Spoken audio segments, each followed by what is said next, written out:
ایک بدو آیا، کہنے لگا محمد آپ کبھی بدتمیزی کا جواب غصے سے نہیں دیتے، مسکرا۔ آپ نے کہا ما ہیا، مطلب لبیک۔ کہنے لگا تیری 3 باتیں سمجھ میں نہیں آتی۔ کہا کیا؟ کہا تو کہتا ہے ہم اپنا دین چھوڑ کے تیرا دین قبول کر لیں گے، کیوں چھوڑیں گے اپنا دین؟ ہم کہا اچھا، اور کہا تو کہتا ہے روم بھی فتح کر لے گی تیری امت اور ایران بھی فتح کر لے گی، اے نان تو روٹی نہیں لگ دیتے، نہ روم ایران کے تو فتح کرنا ہے، اتنا بڑا جھوٹ۔ ہم کہا اچھا، اور تیسرا تو کہتا مر کے مٹی ہو جائیں گے جب ہم، پھر زندہ کیے جائیں گے اور پھر جنت دوزخ ہے، پہلا مر کے کوئی آج تک واپس آئے؟ اذا كنا عظاما نخرة قالوا تلك اذا كرة خاسرة فانما هي زجرة واحدة فاذا هم بالساهرة۔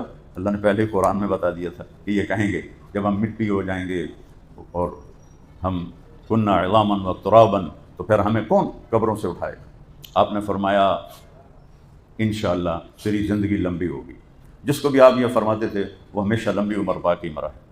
آپ مسکرائے اور فرمایا تیری زندگی لمبی ہوگی، تو دیکھے گا سارا عرب میرا کلمہ پڑھے گا، اور تو دیکھے گا میری امت روم اور ایران کو فتح کرے گی، اور تو دیکھے گا تیسری بات، تو وہ رہ گئی تیسری بات، تو اس دن تیرا ہاتھ پکڑوں گا اور تجھے یاد دلاؤں گا کہ گل سچی ہوگی کہ نہیں ہوگی۔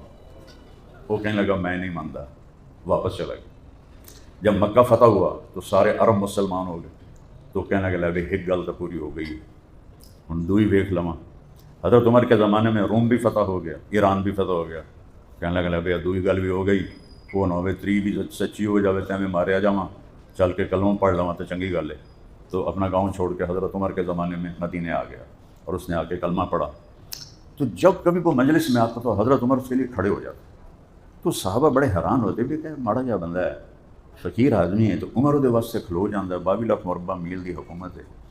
تو ایک دن حضرت عمر نے خود ان کی آنکھوں میں سوال دیکھ کے فرمایا تم لوگ سوچتے ہو گے کہ میں اس بدو کے لیے کیوں کھڑا ہو جاتا ہوں؟ تو انہوں نے پورا قصہ سنایا، پھر یہ فرمایا کہ اللہ کے نبی نے اس سے کہا تھا تیرا ہاتھ پکڑ کے تمہیں یاد دلاؤں گا، تیسری بات ہو گئی کہ نہیں ہو گئی؟ اور قیامت کے دن جس کا ہاتھ اللہ کے نبی نے پکڑ لیا جنت میں پہنچانے سے پہلے نہیں چھوڑیں گے۔ تو میں اس لیے کھڑا ہوتا ہوں کہ یہ پکا جنتی ہے کہ اس کا اور نبی کا وعدہ ہے کہ تیرا ہاتھ پکڑ کے تجھے یاد دلاؤں گا۔ تو میرے بھائی بہنوں، اپنا ہاتھ نبی کے ہاتھ میں دے دو۔